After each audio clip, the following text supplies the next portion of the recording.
হাতে না মেরে পাকিস্তানকে এবার ভাতে মারার কৌশল ভারতের।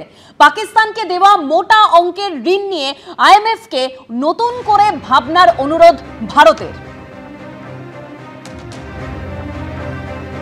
হাতে না মেরে পাকিস্তানকে ভাতে মারার কৌশল ভারতের। পাকিস্তানকে দেওয়া মোটা অঙ্কের ঋণ নিয়ে আইএমএফ কে নতুন করে ভাবনার অনুরোধ এবার ভারতের।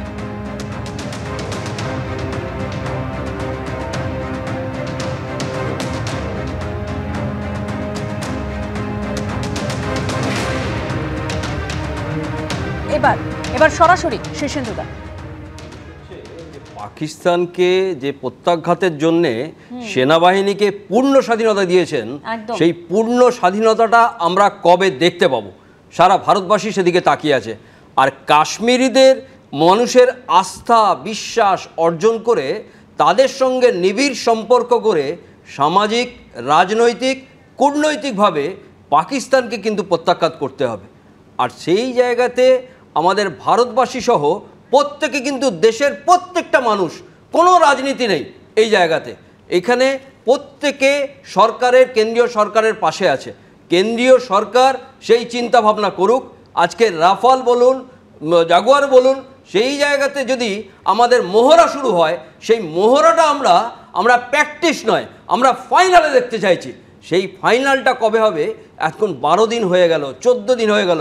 এখন জঙ্গিদের বাড়ি লক্ষ্য করে সেখানে বিস্ফোরণ ঘটানো হচ্ছে, জঙ্গিদের চিহ্নিত করা হচ্ছে। এই ঘটনা ঘটে যাবার পর গাফিলতি কিন্তু গোয়েন্দাদের ছিল। আজকে রেকি করে চলে যাচ্ছে, সেই জঙ্গিদের পাওয়া যাচ্ছে না এতদিন ধরে। এইটা গোয়েন্দা গাফিলতি অবশ্যই ছিল, নিরাপত্তার অভাব। তারা কি দোষ করেছিল?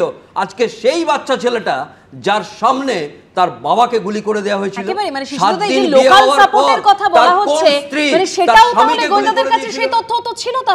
অবশ্যই ছিল। সেই তথ্য প্রত্যেকটা জায়গায় ছিল। আজকে অন্য জায়গা তারা রেকি করেছে, সে জায়গায় তারা যায়নি। সেই পহেলগাঁওতে বৈশরণেই গেছে, সেই জায়গাতে তারা ভেবেছে যে এই জায়গাতে আমরা জঙ্গি হামলা করে আমরা বেরিয়ে যেতে পারবো। সেই জায়গাতে রেকি করে চলে গেল, আমরা কিন্তু ধরতে পারলাম না। আমরা গোয়েন্দাদের গাফিলতি প্রতিটা মুহূর্ত, প্রতিটা পদক্ষেপ, প্রত্যেকটা সময়ে দেখা গেছে।